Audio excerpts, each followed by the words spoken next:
Y nada, solo decir que chicos y chicas, damas y vagabundos, bienvenidos una noche más a Bienvenidos a Dramaland, jueves de cine coreano.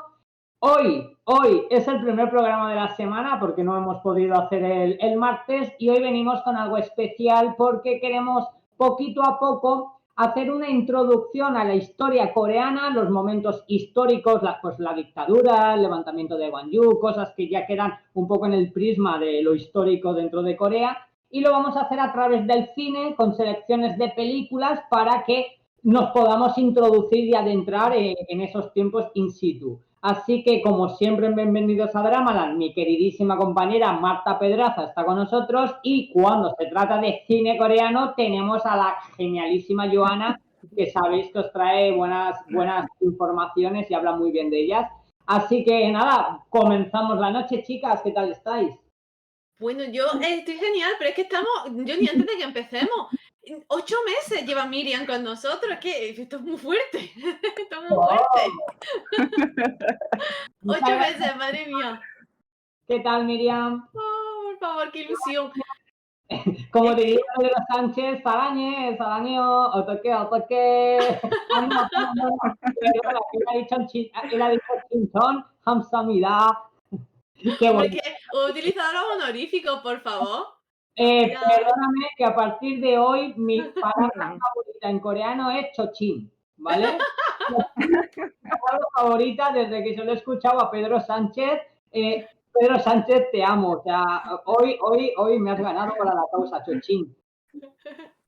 Es que ha sido increíble, Joana. Hoy ha sido un día muy especial en España, porque no hemos vuelto coreanos de golpe y porrazo, y nuestro presidente hasta habla coreano y todo.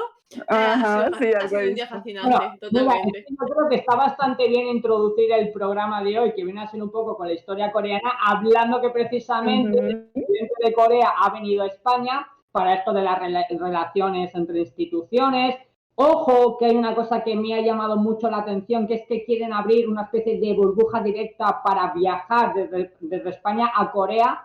Creo que eso para nosotros es una gran iniciativa que si lo llevan a cabo, porque nos va a salir más barato viajar, creo que es muy positivo las relaciones que están creando, pero al mismo tiempo ya sabéis cómo es Internet no perdona ninguna, y bueno, a causa de que nuestro rey le dijo al presidente de Corea, por ejemplo, que aquí en España eran muy famosos los BTS, y para así pues la gente empezó a decir que las princesas eran fans de BTS, bueno, se lió una gordísima Sí, en Twitter, y luego hoy, para ya he visto los 800 memes. remarcar ya, Pedro Sánchez, presidente, ha empezado a hablar de coreano. Para un coreano, pues como yo, o sea, él lo ha intentado como yo, pero es que no se nos entiende mucho. Y bueno, pues ha dicho una palabra muy graciosa como chochín, que aquí chochín, no sé cómo será en tu país, Joana, pero aquí chochín, un Sí, chochín es la que me estoy imaginando. Sí, también tiene un entre, contexto un poco raro para hablar entre presidentes. y muy bien, ¿eh? La verdad que fuera parte de las mofas en general, nos estamos pasando un buen rato. Yo creo que al final es muy bonito lo que está ocurriendo estos días. Y oye, que Pedro Sánchez al menos lo ha intentado. O sea, yo creo que Sí, a favor de él, muy gracioso, pero es que yo no lo haría mejor, ¿me entiendes? Que aquí todo el mundo nos reímos, pero yo no lo haría mejor. Yo incluso también diría chochín, pero es que chochín va a quedar ya para la posterioridad. Me encanta es- chochín, me voy a tatuar, chochín. Chochín, creo 감사합니다. que todos no hemos pronunciado la charla, no, no, Ah, Joana, sí, se te entrecorta el mucho. presidente ya. y nada, ahora ya sí vamos a hacer la introducción, ya lo que hemos venido al programa de Bienvenidos a Ramadán. Vamos a hablar de cine, ¿vale? Una selección de películas. Hemos, por ejemplo, y creo que deberíamos comenzar por ahí, teniendo en cuenta que son películas dedicadas al tema, como es el levantamiento de Gwangju, también conocida como la masacre de Gwangju, ya sabemos, 1980, el 18 de mayo, iniciado primeramente por jóvenes estudiantes, luego también por la ciudadanía, por empresarios, por trabajadores, hicieron en Gwangju pues una especie de gran manifestación en contra pues de la dictadura, etcétera, que en ese momento pues había en Corea. Muchas ciudades como Busan se unieron a esa lucha, pero donde realmente quedó marcada la historia fue en Gwangju, porque es donde se hizo más grande, ¿vale? Y es muy reconocido porque incluso al día de hoy hay bastante cosas mal. Es decir, según el gobierno se decía que en ese levantamiento o en esa masacre de Gwangju habían muerto 30 personas, poco más, pero realmente desde Gwangju dicen que no, que había más de 1000 muertos, muchos desaparecidos, salieron a la luz que incluso mataban sin discriminación a los jóvenes o a los trabajadores y los enterraban y tiraban en fosas comunes. Gwangju hoy en día, toda la ciudad es un gran homenaje a ese propio acontecimiento, hay museos que hablan de ello, hay cementerios dedicados a las víctimas, todo como homenajear la memoria de esa gente que se levantó, ¿vale? Que se manifestó. Hoy en día también el presidente actual de Corea también, por ejemplo, él reconoce y quiere reconocer como que eso no es tal y como inicialmente aquel gobierno que hoy en día ya no existe, reconoció o abrió al público, sino que realmente allí lo que pasó fue una masacre y entonces también desde la propia presidenta de hoy en día, presidencia, pues quieren hacer esos ciertos homenajes. Estamos hablando de que, y lo vamos a entender hablando de ciertas películas, de que incluso los medios de comunicación, como estaban manipulados por lo que viene a ser el gobierno central, no hablaban de lo que estaba ocurriendo allí, era todo como muy escondido e incluso decían que esas manifestaciones se debían a gente que estaba a favor de Corea del Norte y desde dentro como que querían hacer explotar un poco la bomba social. Luego pues se ha ido demostrando que no era así. Fueron estudiantes, jóvenes estudiantes, que se levantaron contra la dictadura que existía. Hay muchas películas que hablan de ese tema y actualmente incluso, muchos recordaréis, ahora mismo acaba de finalizar la emisión, la película Record of Youth, ¿vale? Juventud de Mayo. Es una película una serie, un K-drama que nos adentra un poco en ese movimiento y en lo que ocurrió allí. Basándonos ya y siguiendo la estela o ese hilo, nos metemos en el mundo del cine, hay varias películas. Yo sé que Marta ha visto recientemente una de ellas, por lo cual creo que es con la que deberíamos comenzar, porque además está basada en hechos reales, en un acontecimiento que es decir, el mundo no conoció relativamente la verdad, lo que allí estaba ocurriendo, porque la prensa coreana estaba censurada, no comentaban nada y la extranjera no podía entrar a Gwangju, pero se conocieron los hechos porque un periodista alemán más o menos se enteró de que ahí se estaba cociendo algo y se adentró con la valentía que supuso, porque recordamos que Gwangju estaba cerrada por los militares y a todo el que intentaba entrar o salir lo fusilaban. Entonces, este alemán quiso entrar a Gwangju para sacar imágenes, vídeos de lo que estaba ocurriendo, con la ayuda de un taxista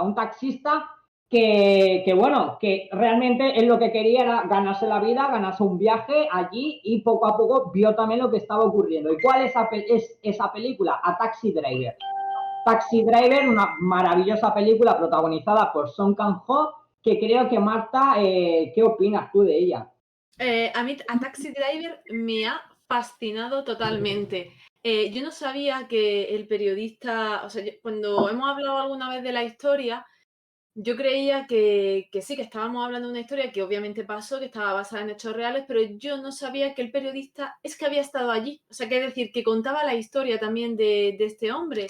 Y buscando un poco pues la información y viendo, he escuchado algunas cosas suyas, he visto algunos vídeos, algunas entrevistas que ha dado, y este periodista alemán se llamó Jürgen Hinspeter, y yo me he quedado fascinada totalmente al verlo, al ver la intensidad con la que él recordaba, ¿no? Ya en la actualidad, esos días de de Wang Yu, es que tuvo que ser brutal, brutal el vivir esa historia, el conocer algo que no te esperas, porque a mí quizás lo que más me llama la atención o lo que más me gusta de la película, aparte de la dinámica que había entre los dos personajes, que me parece buenísima y que se representa espectacularmente en la película, es cómo ese personaje coreano, ese personaje que está intentando sobrevivir en Seúl, padre ¿no? de una niña viudo, se encuentra con que todo lo que él conoce, que su sistema de creencias sale por la ventana. O sea, no, porque él ha trabajado, ha sido militar, tiene en alta estima el ejército surcoreano y cuando se llega allí y se encuentra con el percalazo, porque es que no hay otra forma de llamarlo, y se da cuenta de que la realidad no es lo que le están poniendo en la televisión, ¿no? Y entonces es fascinante verlo y verlo desde dentro. Me ha encantado, Joana, me ha encantado esta cinta. La película al final habla, o sea, tiene muchos mensajes. Primeramente, cómo somos manipulados por la prensa en muchas ocasiones y ni siquiera lo sabemos. A veces da la sensación que no gusta esa escena. Bueno, en general, la película, lo que estamos viendo en la película es totalmente cierto y real. Y lo que me gusta de esta película es que, en cierta forma, inicialmente hay como un toque cómico, inicialmente con el personaje de Song Kang-ho, porque Song Kang-ho pues, es un personaje de por sí muy cómico, aunque tenga papeles serios, y cómo va a más, te va metiendo poquito a poco ahí en la atmósfera, en la salsa, y luego no tiene ningún remordimiento en mostrarte escenas explícitas. De decir, esto pasó exactamente así y te lo vamos a mostrar como pasó. Fusilaban a la gente en la calle, les pegaban palizas. O sea, realmente fue espeluznante. Y esta película te lo expresa tal como es. Y me parece en ese aspecto una película maravillosa. Ha tenido mucho éxito, se ha estrenado a nivel internacional, nos ha llegado a España. Bueno, ha sido una película que se ha movido por un montón de festivales y creo que es un claro ejemplo de cómo los realizadores actuales no tienen miedo a mostrar la realidad de su país, porque vivimos de una cinematografía como la coreana, 101 años de historia, donde inicialmente se hacía el cine casi de forma propagandística, con mucha censura, y parece que hoy en día los realizadores no tienen miedo a mostrar, ya no existe esa censura, por lo cual no tenemos motivos para callar. Esto ha sido así, así, así, y así te lo vamos a contar. Me parece fascinante, me parece fascinante.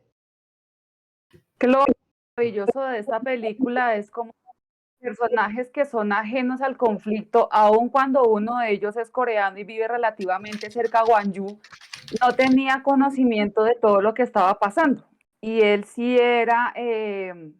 había sido militar y siempre peleaba porque decía que los jóvenes deberían ir a prestar servicio como a él le tocó fuera del país y saber que era bueno, para que lucharan de verdad por algo, pero porque él no tenía como en su cabeza la magnitud de lo que estaba sucediendo. Y este viaje que le llegó por accidente, un poco como por ambición, le cayó como una sorpresa total, como un baldado de agua fría de darse cuenta de todo lo que allí sucedía.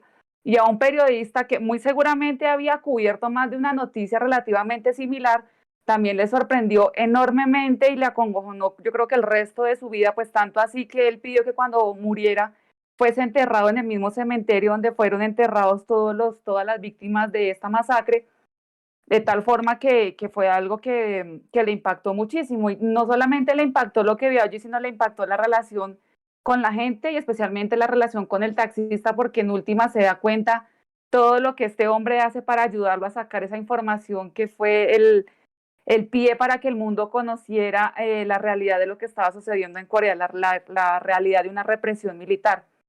Durante el rodaje de la película se trató de ubicar al taxista, pero pues los datos que el periodista tenía eran inciertos, así que no fue posible. Ya cuando la película salió a la luz y la gente la vio en cines, pues el hijo del taxista reconoció la historia de su padre, se comunicó con los productores y les informó que lamentablemente su papá había fallecido en el 84, muy poco tiempo después de lo sucedido, a causa del alcoholismo, por el estrés postraumático que le dio el haber vivido lo que vivió allí. Entonces, todo lo infructuoso Con los pelos de punta con la historia. Así se le ponen a uno toda la película. Cuando Mira, ya al final muestran imágenes reales, así como dicen ustedes, es acojonante saber cómo la realidad y saber que todo lo que hizo el periodista para reencontrarse con el taxista, pues de cierto modo fue infructuoso, porque para el 84 él no hubiese podido regresar a Corea ni siendo cierto. Pero desafortunadamente no se pudieron reencontrar estos dos personajes, pero pues nos ayudaron a conocer mucho de la historia de Corea y ayudar a entender a la gente que estaba allí y a seguir con esa revolución que venía después. No se quedó allí en Gwangju en el 80, sino que siguió hasta que sacaron a ese siguiente dictador del mandato. Es que tenemos que tener en cuenta que este momento concretamente, esta década de los 80 y la previa, los 5 o 6 años previos, que estamos hablando de dictadura tras dictadura, golpe de Estado tras golpe de Estado. Sí. Todos somos conscientes, conocemos en nuestros respectivos países lo que supone tener una dictadura, un golpe de Estado, una dictadura, un golpe de Estado, porque suele ser la tónica o la dinámica, ¿no? Imperante, sobre todo en la historia contemporánea. Pero ciertamente, ¿cómo avanza Corea del Sur? La forma en la que lo hace en tan poquito tiempo, ¿eh? Porque es increíble cómo avanza. No, aquí lo llevas. Toma, Gwangju, Muestran para todo, que que conozcan era la lo historia. que hablábamos la vez pasada, que el cine no se mide en mostrar las cosas como fueron. De pronto en un drama se centran en la historia de los protagonistas y la ambientan en el momento, pero no tienen la misma libertad que se hay en el cine de mostrar tal cual como era. A mí Juventud de Mayo no me parece que se adentre más en Gwangju que lo hace Taxi Driver o que lo hace 18 de Mayo.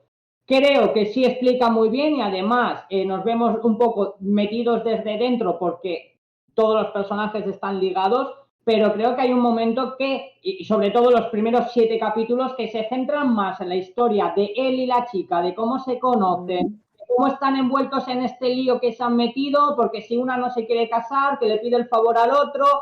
Además, inicia en abril y va aumentando el calendario hasta que llegan a mayo. Okay. Posteriormente llegan los días. Yo personalmente, Juventud, o sea, recuerdos de Juventud, Juventud de Mayo, me ha gustado, me parece una gran serie que también se adentra en lo que viene a ser el levantamiento de Gwangju, pero no es, o no, a mí, bajo mi punto de vista, no es tan dramática, drástica como lo es 18 de Mayo o como lo es A Taxi Driver. Tiene otro toque, es otro... Es que reafirmamos lo que hemos expresado, la historia de Corea se conoce a través de las películas. Hay muy buenos dramas, tocan también muchos temas complejos y controversiales, pero la historia es a través del cine. Es que es directa, o sea, cuando hemos visto May 18th y hemos visto ahora a Taxi Driver, es que te metes de lleno, es decir, es que lo quieres o no lo quieres, que estás ahí, estás en todo el follón metido, te vienen por todos sitios y aún así hay una cantidad de prismas tremendo y te presentan una cantidad de personajes brutales. Quizá May 18th yo le he hecho en falta un poquito más la perspectiva estudiantil, ¿no? Como que con Lee Young-gi se queda como, como flotandillo, ¿no? Porque la historia la vemos más desde ese apartado, esa parte de una persona que no cree en por lo que se está luchando en un principio, pero a la que arrollan todo y a la que le arrebatan algo tan preciado como es la única persona que le queda de familia, ¿no? Entonces, como que se desenvuelve a partir de ahí. Esa persona que no cree en lo que se está luchando hasta que no le afecta de lleno.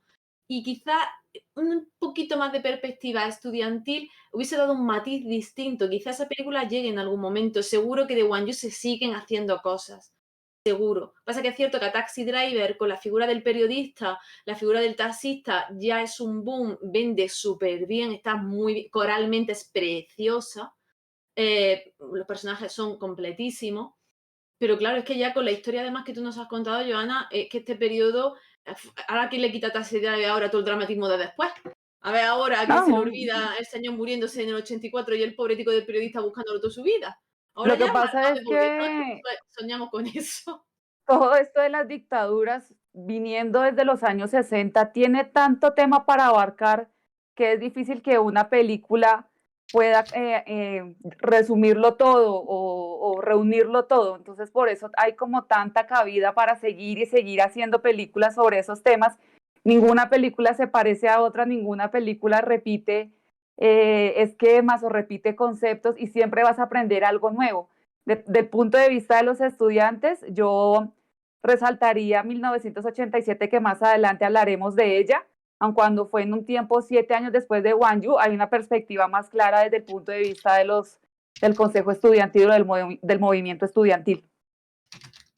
Dice Diario de que Dramas que no está de acuerdo en lo que he comentado con que los dramas no se refleja la historia. A ver, yo no digo eso. Digo que bajo mi punto de vista y mi prisma, lo que yo he sentido viendo Recuerdos de Juventud de Mayo es que yo me he quedado más en la historia protagonista entre él y ella, ¿vale? Entre lo que sucede entre los dos, cómo va comenzando su romance, cómo se van conociendo y demás, todo el caos que se genera alrededor, la gracia de por qué comienza. Creo que eso, ¿vale? Ese romanticismo que le meten, incluso cómico inicialmente, pese a que venimos de la historia del protagonista que va a Hwang-Yu porque pues la chica esta que está hospitalizada y todo eso sí. Pero creo que los primeros capítulos, al menos los primeros 7 capítulos, se centra tanto en el romance de ellos que tú para cuando te comienzan a contar o a meterte de lleno en todo lo que está sucediendo, tú casi pasas más pena por ellos dos y por los protagonistas que le rodean que propiamente por lo que sucedió en Hwang-Yu, ¿vale? Eso es lo que yo veo, lo que a mí me pareció.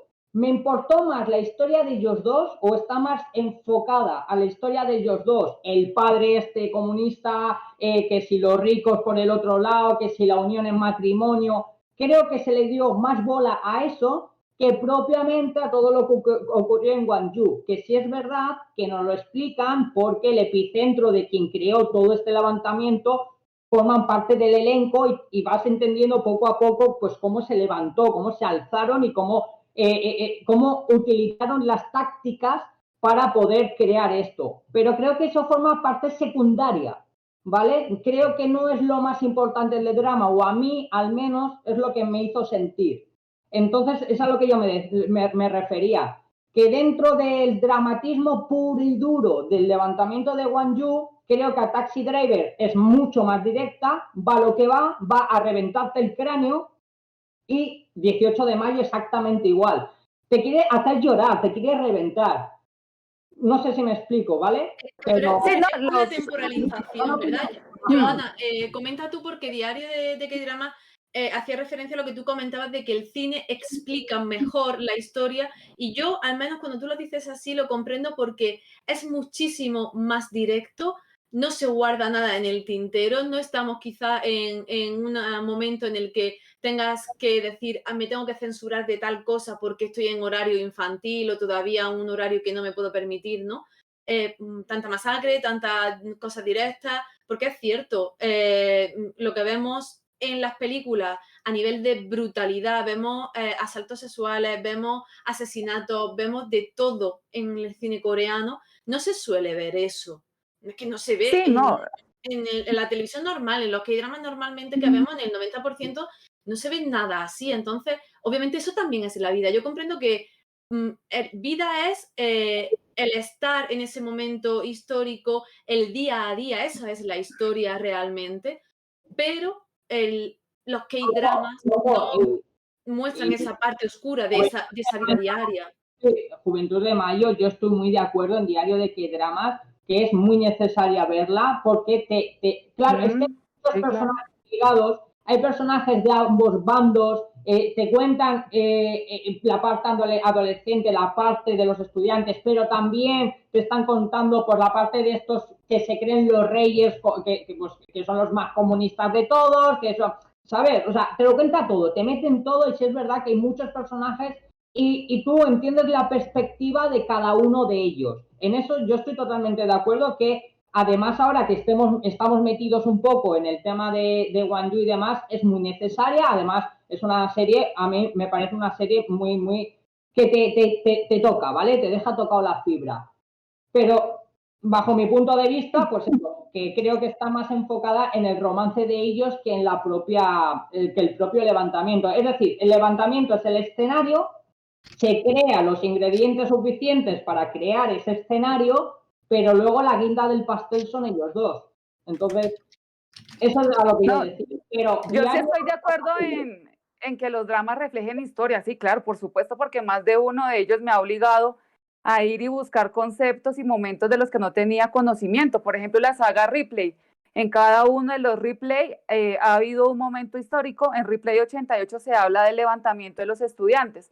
A lo que me refiero con lo que afirmé es que en el cine tienen más libertad porque en los dramas, por los horarios que manejan, por las limitaciones de edad, no pueden mostrar ciertas imágenes o ciertas situaciones con la claridad que los guionistas quisieran. Yo sé que más de uno le gustaría mostrar más de la realidad de su país y mezclarla con la historia que han escrito, pero el limitante de la televisión es diferente a la limitante del cine. Es decir, de las dos formas uno puede conocer la historia de Corea, pero a mi parecer, o personalmente la he conocido mejor a través del cine porque me ha obligado a ir y buscar más datos, más información, a leer más sobre la historia porque son más explícitos. De hecho, Lola en este aspecto, desde Facebook, Lola Navarro Cuevas, da un detalle que aunque parece un detalle pequeño, es un gran detalle. Pixelan cuchillos, pixelan cigarros, pixelan hasta camisetas. Entonces, existe una censura que el cine no te la da y por eso yo creo que en ese aspecto es más pum, pero bueno. ¿Y cuál sería la siguiente película de la que os gustaría hablar? Porque yo sé que por aquí tenemos una lista. Bueno, podemos hacer combo, ya que hemos pasado de una película protagonizada por Song Kang-ho, podemos ir y hablar de otra película de Song Kang-ho, o yo sé, Joana, que a ti te encanta Lee Byung-hun y ya pues te dejo a ti que hables de Lee Byung-hun y tu The Man Standing Next, que yo sé que te encanta esa película. Lo veo.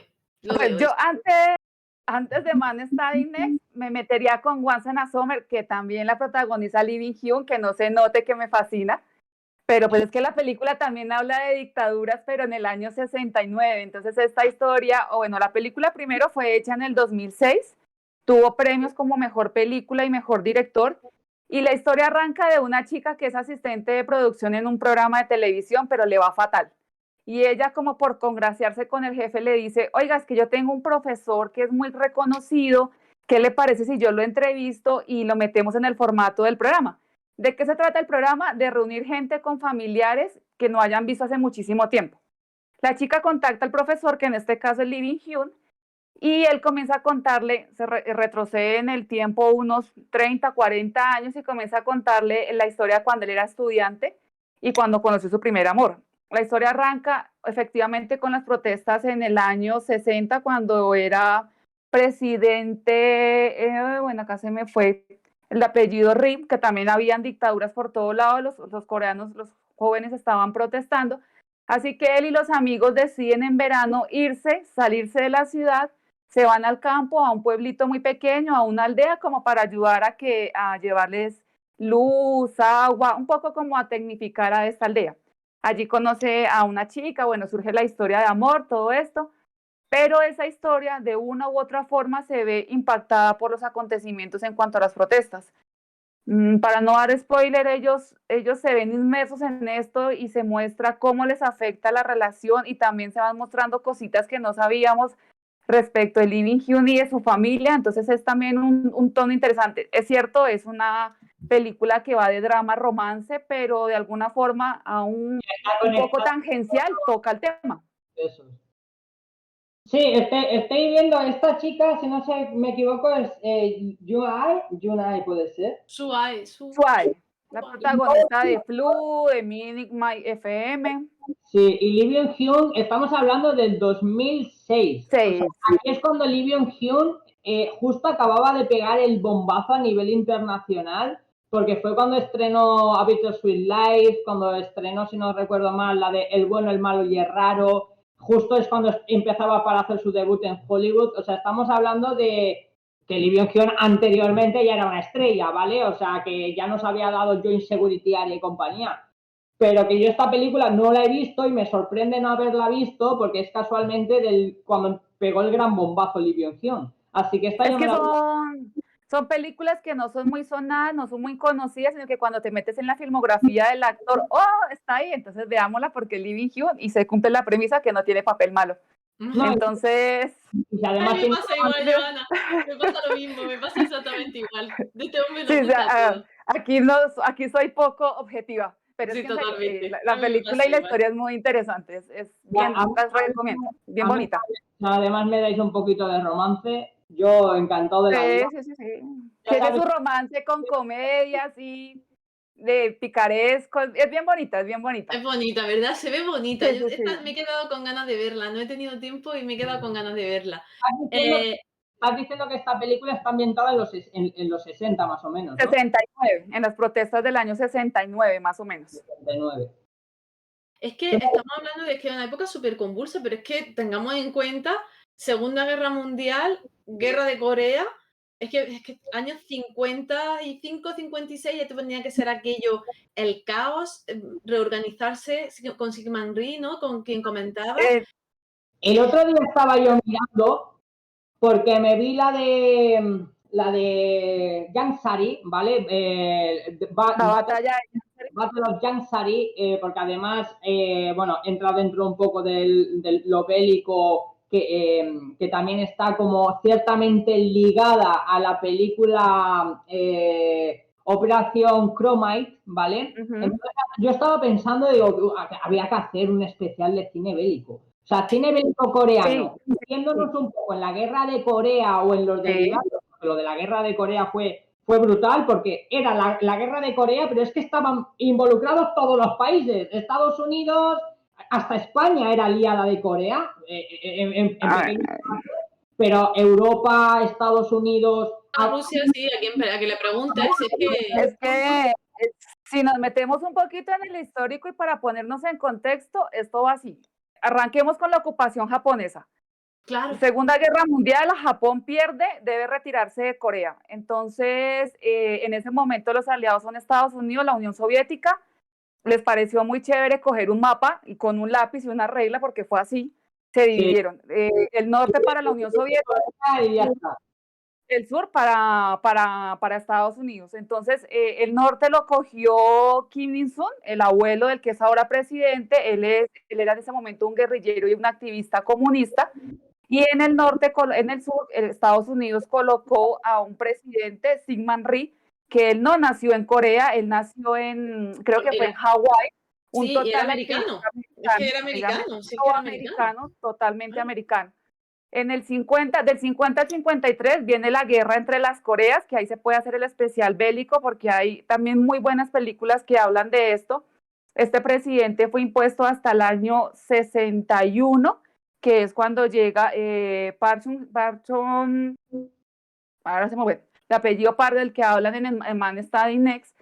Entonces venimos lo que decía Marta ahorita, de una dictadura a otra. En el 69 estaba Rhee, pero él seguía gobernando con represión. Y los estudiantes estaban levantando en ese momento porque también fue acusado de fraude electoral. Y él justamente en el año 60 dimite por esto, por el movimiento Revolución de Abril, que era de trabajadores y de estudiantes. Y en el 61 es cuando llega Park Chung-hee con otra dictadura militar que le duró nada más ni nada menos que 18 años. Después del asesinato de Park Chung-hee, entra otra belleza, Chun Dong-hwan, con otra dictadura militar, siempre del 80 a los 88 años. Claro, que eso es ya es lo que Gwang hemos Yu. visto. Exactamente. Correcto, eso es Gwang Yu. Eso ya es Gwang Yu. Es que realmente es un periodo muy convulso y aún así muy estables dictatorialmente hablando, porque se da durante unos periodos largos, pero es que realmente aquí lo que estamos hablando es Guerra Fría, pura y dura. O sea, esto Sí. es, Corea se come la Guerra Fría como casi ningún otro país en el mundo. Porque le Corea se pilla, come muchas cosas. claro, sí, bueno, la historia de Corea en general, pero Sí. la Guerra Fría a nivel global, teniendo en cuenta los contendientes que son, sé que al final es que es comunismo versus capitalismo y eso es Corea del Sur y eso es Corea del Norte a día de hoy. Entonces no podemos tener otra perspectiva que esa, y este cine lo muestra y lo muestra muy bien. Y por eso a mí me encantó ver The Man Standing Next. Porque Sí. esta concretamente de Once in a Summer es un poco esa vida bucólica que hay en un principio dentro de que todos tenemos que vivir nuestras vidas y tenemos que sobrevivir lo mejor que podamos siendo felices, haya el sistema de gobierno que haya, con más facilidad o con menos facilidad, dependiendo de dónde te toque vivir, en qué momento te toque vivir, ¿no? Pero todos intentamos ser felices. Yo creo que Once in a Summer es esa idea, ¿no? De buscar la felicidad a pesar de la opresión que pueda haber política, económica, militar en un lugar. En cambio, The Man Standing Next es todo lo contrario. ¿Cómo se nota que es profesora, lo bien que habla, lo bien que te... O sea, yo soy... ¿Cómo le calienta la cabeza a la gente, verdad? Hola, me llamo Ralph y tú eres como en plan... Hoy no sé para qué aparezco en el programa porque entre vosotros estáis dando una lección de historia y de cine que yo os estoy escuchando y digo, o sea, porque te gusta hablar, Johnny, pero lo mejor que puedes hacer es ponerte un chupete y callar y oír totalmente, porque estoy alucinado, en serio, porque yo no... Qué exagerado. Es muy exagerado, he tenido muy exagerado. Sí. Nosotros somos muy friki de lo nuestro y tú eres muy friki de lo tuyo. Y cada uno lo suyo. Es que tú hablas del corazón, nosotros hablamos desde los libros, no lo podemos evitar, es Estamos así. hablando de que no solo estamos aprendiendo de cine coreano, sino también de historia coreana y lo estáis unificando a las mil maravillas, o sea, que no es fácil, que... No, me he llevado días leyendo la historia de Corea para entender un poco la cambio, pero resumirla es complicadísimo. Yo empecé, fuera coña, el otro día estaba trabajando. Mira. Voy a buscar un poco la historia de Corea, los inicios, que sigo que no sé qué, que es el militar, que yo en plan, nombre, clicar nombre, y este qué es, pues este era el rey de no sé qué, no sé cuánto, murió a manos de tal, vale, buscar, este fue el que heredó la dinastía goryeo del periodo no sé qué, no sé cuánto, digo, perdona. O sea, me quedé 3 horas y no aprendí nada, porque lo único que era clicar nombres. O sea, esto no puede ser. Soy un Pero es fraude. que los reyes, ni siquiera los coreanos se los pueden aprender todos. Ellos tienen canciones para aprendérselos. Claro. Hay una en España súper buenísima también, que a los niños a veces se la ponemos por lo mismo. Es verdaderamente complicado. A ver, a nivel histórico, es muy interesante. Mira, si a Canilla, si los programas te están sirviendo para investigar un poquito, ya está todo hecho. Es decir, si la idea eso es suficiente. Exactamente, la idea es que aprendamos, ¿no? Y que nos pique la curiosidad, sobre todo del tema que sea. Que cuando veamos algo, que vayamos un poquito más allá y una vez termine la peli o termine el K-drama o estemos entre episodios, busquemos la info. Yo he aprendido algo muy importante gracias al cine coreano, ya que estábamos hablando de las películas bélicas. Yo, en base a Operación Chromite, de Battle and Yansari, yo pensaba que el general MacArthur, el estadounidense, era un tío, oh, madre mía, esto es un héroe nacional, este pavo es impresionante, o sea, cómo no le importa dar incluso si es necesario su propia vida por los valores. Y yo cuando empiezo a ver la película digo, uy, algo no me cuadra. Uy, General MacArthur, Google, digo, pues este tío era un desgraciado. Digo, ¿dónde va? Johnny, ¿ves? Algo he aprendido. Que el hecho de que lo interprete Liam Neeson no quiere decir que haya sido un angelito del Señor. No es que ninguno son ángeles aquí, yo creo que todos siguen los intereses del país que representaron. Ves las películas americanas y te presentan a un general MacArthur como si fuese, vamos, y luego ves las coreanas que te cuentan la perspectiva coreana y dices, uy, que sí, que no era tan... Pero es que en las películas americanas el presidente acaba con todos los extraterrestres y salva el planeta, es así. Entonces, de ahí para adelante cualquier cosa. Ellos son capaces de cualquier cosa, así que... Totalmente. Es que estas películas dan mucho juego para hablar por eso, pero de verdad, Joana y yo insistimos, si no habéis visto The Man Standing Next, es que hay que verla, porque la vais a disfrutar un montón. Yo me lo dijo ella y la vi y me encanta. No solo porque salga nuestro amadísimo, que también, sino porque verdaderamente, cinematográficamente hablando, no ya históricamente, porque históricamente esta peli tiene muchos saltos, se inventa unas poquitas de cosas, porque fue un momento muy complicado, hay mucho oscurantismo en torno a lo que verdaderamente ocurrió. Estamos hablando de esa CIA coreana, de todos los tejemanejes que había internacionales y las presiones que había desde Estados Unidos. Entonces es un momento muy complejo, no tiene que haber mucha información que se pueda verificar al 100% y por lo tanto en la cinta no te puedes fiar de ella, ¿no? Ni siquiera te puedes fiar de muchos libros de historia, ¿no? Pues no vamos a decir lo mismo de esta película. Pero es muy interesante cinematográficamente, el color, la cadencia, la escena, muy buena. Lo que pasa es que The Mania Sadness es puntual sobre un suceso y esto no es spoiler porque así arranca con el asesinato del presidente Park Chung-hee a manos del director de la CIA coreana que interpreta a Lee Byung-hun. Entonces lo que hacen es retroceder 40 días para entender por qué llega a eso. Sí, crecieron en la misma ciudad, estuvieron en la misma academia militar, llevaron a cabo juntos la revolución militar con la idea de mejorar a Corea como país. Y por eso mismo comienza el cambio del personaje de Lee Byung-hun, es decir, después de que ocurre el asesinato, lo acusaron a él de que ese asesinato lo había hecho de manera visceral, porque sentía envidia de que el presidente estaba tomando una especie de partido hacia su jefe de seguridad. Sin embargo, en la película y en el juicio él lo planteó y muchos investigadores posteriores también se allanan a esta teoría y muestran el cambio en la personalidad de este director de la CIA.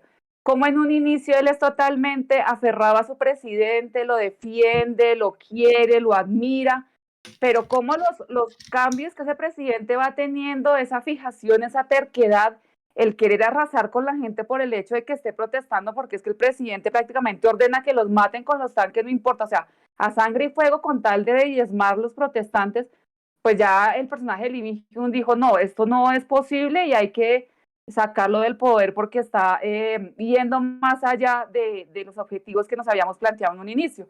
Además, todo esto rodeado del Korean Gate, que era en su momento otro director de la CIA coreana, se había presentado en el Congreso de los Estados Unidos mostrando o hablando de muchos de esos secreticos que había por ahí detrás de esa dictadura que no los habla muy a fondo, pero pues obviamente el presidente iba a temer que revelara mucho de lo que él le había ordenado hacer. Entonces es una película que va mucho de traición, de intriga, de este ya no cree en este, de yo te hago esto, yo te persigo, yo te escucho, yo te mando a asesinar, yo te mando a desaparecer, yo oculto lo que hemos hecho. Es demasiada intriga, pero es muy interesante mostrar ese cambio en el personaje y lo que dice Johnny es cierto. Lee Byung-hun, y esto sí lo hago de manera objetiva, es un camaleón en la actuación, porque la transformación de ese personaje de él, hay momentos en los que él no puede con la tensión, como que pierde un poco la calma y la forma en que lo muestra. La secuencia final ya del homicidio es un acelere de corazón a 120 latidos, es una vaina impresionante. La película son 2 horas, pero bueno, casi ninguna película coreana dura menos de eso, pero se va a toda, va uno moviéndose, pero es una película que para disfrutarla no hay que verla ni una ni dos veces, para entenderla mejor hay que verla varias veces y lo lleva a uno a querer leer, a querer investigar varias veces y tener una base mínima. Es decir, yo, por ejemplo, yo estaba más perdido o sea, que no entendía nada. O sea, necesitas... Yo también, sí. La primera vez no sabía nada de historia y estaba súper perdida. Eso es. Pero me obligó a leer. Eso es, ahí es donde quiero llegar yo. Es una película que si tú lees un poco de esos acontecimientos, de por dónde está enmarcada y el contexto de todo, tú ves la película y poquito a poco vas enlazando. Ahí existe Google incluso para hacer parón a la película, Google y mirar y entender. Yo la primera vez no entendí nada. O sea, sí sabía un poco la connotación histórica, pero te pierdes, porque es lo que dice ella. Son muchas situaciones, son muchos personajes, son muchos... Pero es impresionante, totalmente impresionante. Y es muy interesante conocer la historia de este presidente, porque él tuvo una dictadura, bueno, primero llegó a través de un golpe de Estado, tiene una dictadura de 18 años, pero también es interesante porque muchos investigadores lo han estudiado ya que hay como una ambivalencia con él, es más o menos, yo lo leía en un artículo y tiene razones como un Dr. Jekyll and Mr. Hyde. Porque por un lado, cuando él cogió Corea en el 61, Corea venía de guerra tras guerra, invasión, pues estaba en una situación económica paupérrima. Así que el tipo lo que hizo fue activar su país. ¿Cómo? Comenzando primero con la educación. El nivel de analfabetismo era elevadísimo, así que él construyó escuelas, construyó universidades, construyó institutos y comenzó a preparar a la gente, la tecnificó y al cabo de unas décadas tenía muchos jóvenes especializados en industria, en manufactura y por eso Corea comenzó a exportar. Además de eso, pese a que él era un dictador, fue muy duro en contra de la corrupción y de las altas esferas o de esas familias, de esos conglomerados que también ejercieran mucha corrupción. Entonces, económicamente sacó a Corea, aunque en cuanto a presidentes sí se llevaba a todo el mundo por delante, no le importaba torturar, matar, esconder, lo que ya hemos hablado, pero de todos modos sí hay que resaltar eso que él ha hecho porque esas fueron las bases más fuertes para lo que conocemos Corea, al país tan tecnificado, industrializado y adelantado en tecnología como lo que es hoy al que admiramos. Entonces, tiene su lado muy, muy malo, pero también se ha de resaltar lo bueno que haya hecho con su país. Luego también podríamos, no sé qué otras películas teníamos, la de Peppermint Candy y la de El barbero del presidente, que está dentro de esa misma rango de tiempo. ¿Habíamos añadido The Attorney o esa la dejamos para más adelante? No, también. Pues dentro de todo el listado estaba The Attorney, pero The Attorney va sobre el año 81, despuesito de Wanju. A ver, es que realmente hemos hablado de Once in a Summer, año 69, The Man Standing Next, pica más o menos. 79. Exactamente, seguimos la siguiente década. Luego hemos tenido May 18th y The Taxi Driver, que esas son ya la década de los 80. El 80. El comienzo de los 80. La cosa es, llevamos una hora de programa. Mi pregunta es, ¿seguimos o paramos aquí y avanzamos en otro programa en unos días, unas semanas próximas? Lo digo porque realmente... Podríamos cerrar con Peppermint Candy, dejando en la reserva la del barbero del presidente, la de Dr. Nate, porque Peppermint Candy casi, ¿no? En lo que viene a ser la trayectoria de su personaje, nos hace un reencuentro de muchos años de la historia coreana en base a su personaje, de cómo él ha vivido y que si no me equivoco está dirigida por Lee Chang-dong, que es un tío que yo se mata, que a ti te fascinó Burning. Me encantó Burning. Nada más de gropario. Este hombre ya tengo yo, ya le hablaré yo algún día, estos años. Estoy aprendiendo coreano para decirle unas cuantas cosas. Que la de Lee Chang-dong, estamos hablando de Burning, Oasis, Peppermint Candy, que son tres consideradas obras maestras del cine coreano, y casi Oasis fue uno de los grandes primeros percursores de la cinematografía coreana, dado que fue de las primeras películas que se estrenaron a nivel internacional en festivales e incluso fueron galardonadas. Entonces, yo como queráis, si queréis cerrar con Song Kang-ho y el barbero del presidente, o lo que vosotros decidáis, porque yo estoy hoy estoy para escucharos a vosotras, porque estoy magnificado con vosotras.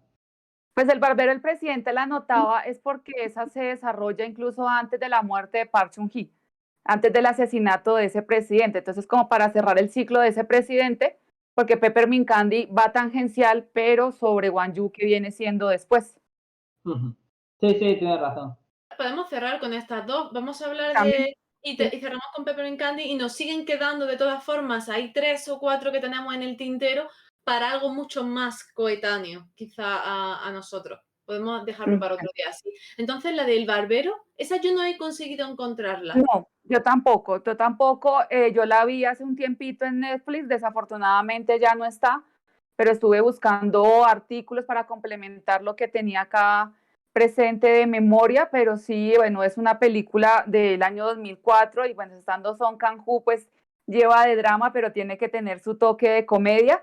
Sí. Y este va de un barbero que vive, la Casa Azul queda en un vecindario circundante por gente normal, gente del pueblo, y uno de esos era el barbero del barrio. Un señor que llevaba ahí pues mucho tiempo, así que era muy conocido y muy querido por sus vecinos, pero al estar tan cerca de la Casa Azul, pues muchas autoridades políticas iban a arreglarse con él.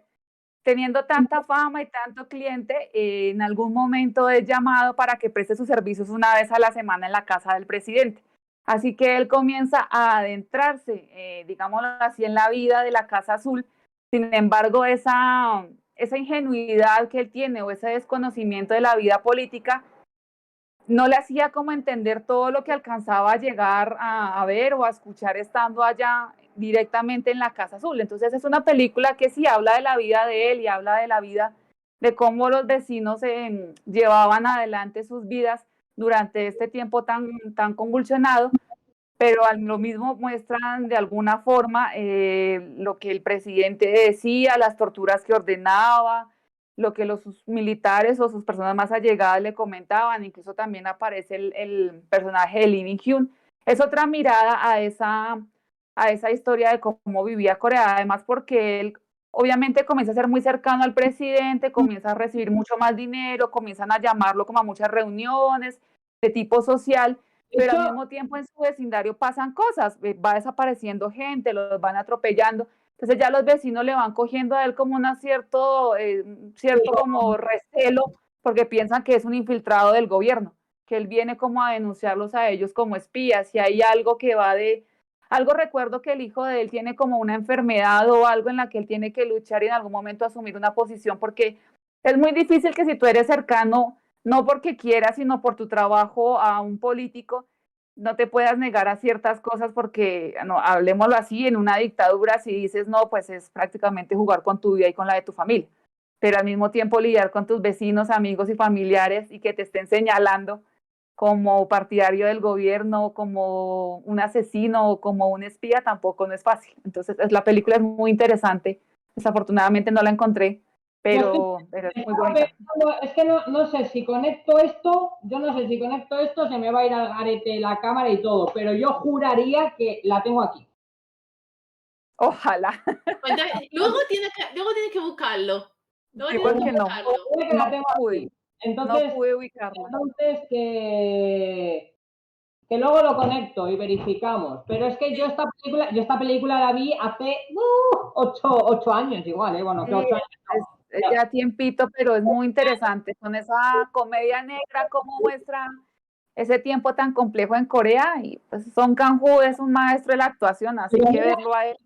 Y mira la diferencia, claro, cuando yo, por ejemplo, comencé a ver cine coreano, que yo de historia coreana nada, ¿vale? O sea, más bien poca, nula, viendo esta película, seguro, yo ya apenas me acuerdo de ella, pero al ver esta película, como no entendía de la historia, no entendía nada, ni que estaba basado en hechos reales, quizás no le di la importancia realmente de lo que te estaba contando la película. Que lo cual yo creo que por eso viene también cuando hacemos estas especie de especiales, hablando pues en este caso un poco de historia, cuando hemos hablado de un actor y demás, porque como a medida vamos metiéndonos un poco, introduciéndonos un poco más en lo que es la cultura coreana, empezamos a entender las cosas, luego ver estas películas es como que te cambia el prisma.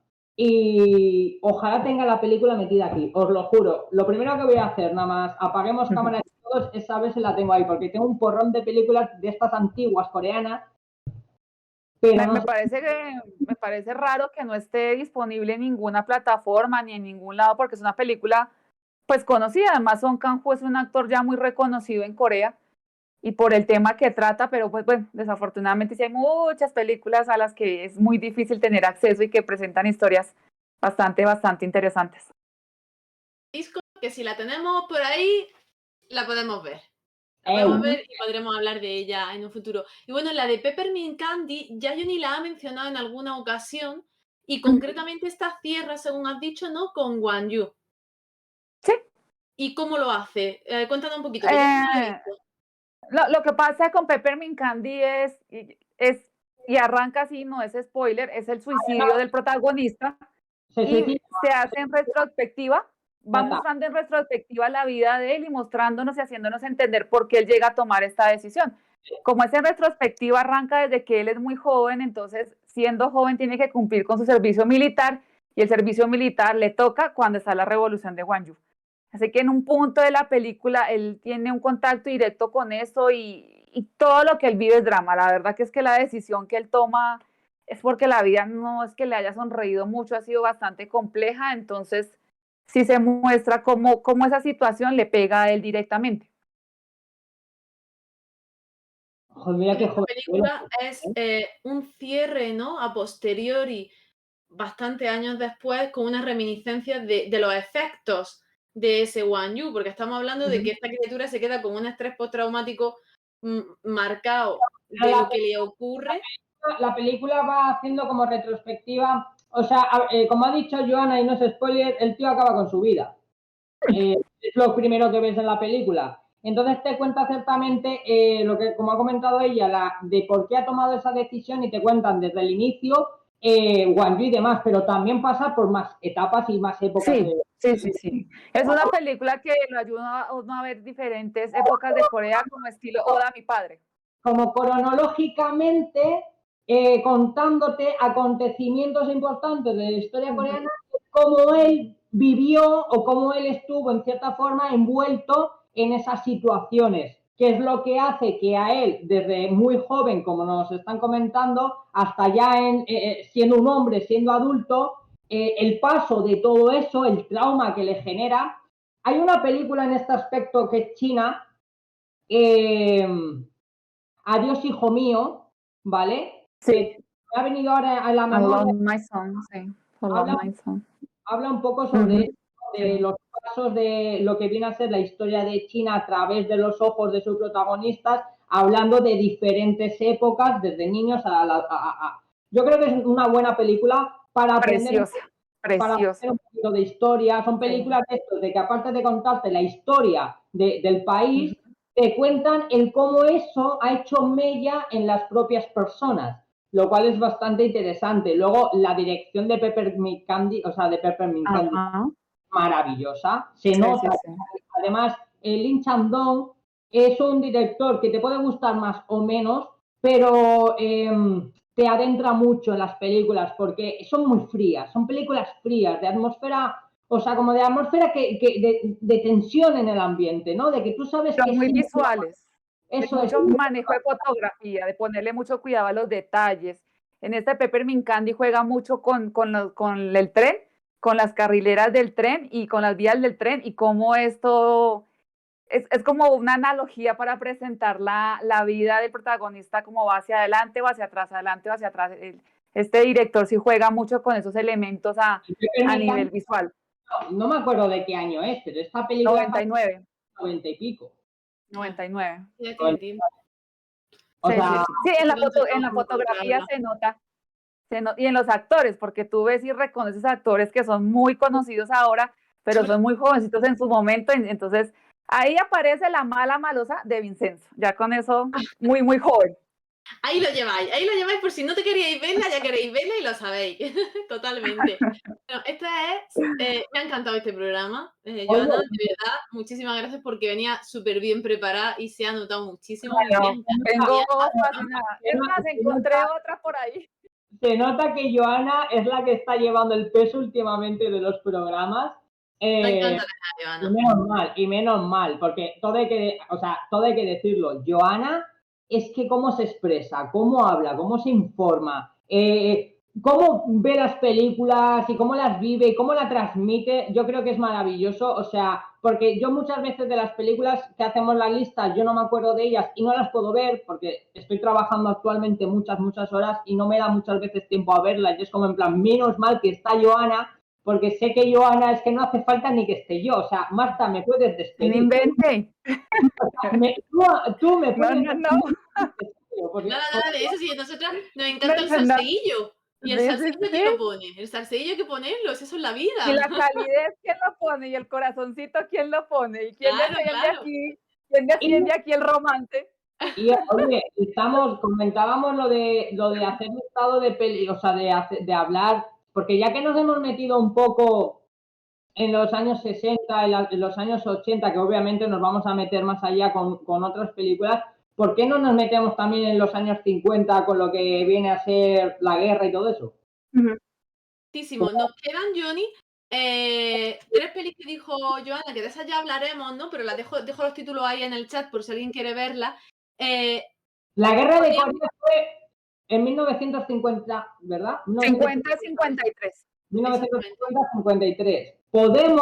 Podemos hacer un listado de 4 o 5 películas ambientadas en esa época, alguna que sea plenamente bélica, pues como puede ser Operación Chromite, como puede ser la de Yang Sari, como puede ser la de Oda a mi padre, que bueno, Oda a mi padre está un poquito en retrospectiva, como también tangencial, pero habla también sobre todo varios temas de Corea. El ministro de todo es, si no me equivoco, la de 71, 70 en Warning Fire también, aunque la esa de Into the Fire, esa la hemos hablado ya.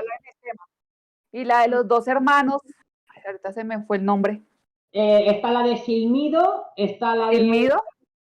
Sí, Silmido, si no me equivoco, Silmido está ambientada también en la guerra de Corea. ¿Cuál más? The Frontline también The Frontline. ¿Cuál es la otra que es muy buena? Welcome to Dogma. Esa sí o sí tenemos que hablar de Welcome to Dogma. Una belleza de película, una belleza. Una película que es maravillosa. ¿Cuál más había? A ver, The Frontline, Welcome to Dogma. Habéis dicho más de 5, Johnny. Habéis dicho más de 5. Para hacer un listado de las más conocidas y a partir de ahí hacer un listado reservado. Me parece perfecto. Me toca recorrer todos mis apuntes. Hacedlo vosotros, que sabéis de muchas pelis, las hacéis, yo las veo. La que dices tú de los 2 hermanos es la que está protagonizada por el tío de Crónicas de Asudal. Te miro el nombre. Que yo ni lo encuentro en el momento. Pero Johnny, antes de eso, tú tenías pensado otra cosa para la semana que viene. No, hemos cambiado. ¿Ya no? Ya hemos cambiado. Vale, es que entonces tenemos que cambiar Dramaland el martes. ¿De qué vamos a hablar de Dramaland el martes? Son Joong-ki. A ver, Son Joong-ki ha trabajado con este hombre en Crónicas de Asudal. Buscadme Crónicas de Asudal. Bueno, da igual, no me sale. Da igual, ya sé. Es que hay otra con el protagonista de Peppermint Candy y el protagonista de Hotel del Luna, pero ahorita no me acuerdo el nombre. Y si también habla Corea del Norte, Corea del Sur. Vamos, la buscamos, no os preocupéis. La buscamos y dejamos la lista muy prontito para que todo el mundo la tenga. Pero el otro jueves no vamos a seguir con las que nos quedaron pendientes de hoy. Más adelante. Aquí no hay guión, aquí lo que va surgiendo. ¿Ves? Yo ya le he cambiado el plan totalmente a Marta. A ver qué queda. Yo me he cambiado 2 veces el plan hoy. A ver, Marta, a ver. Quedan 2.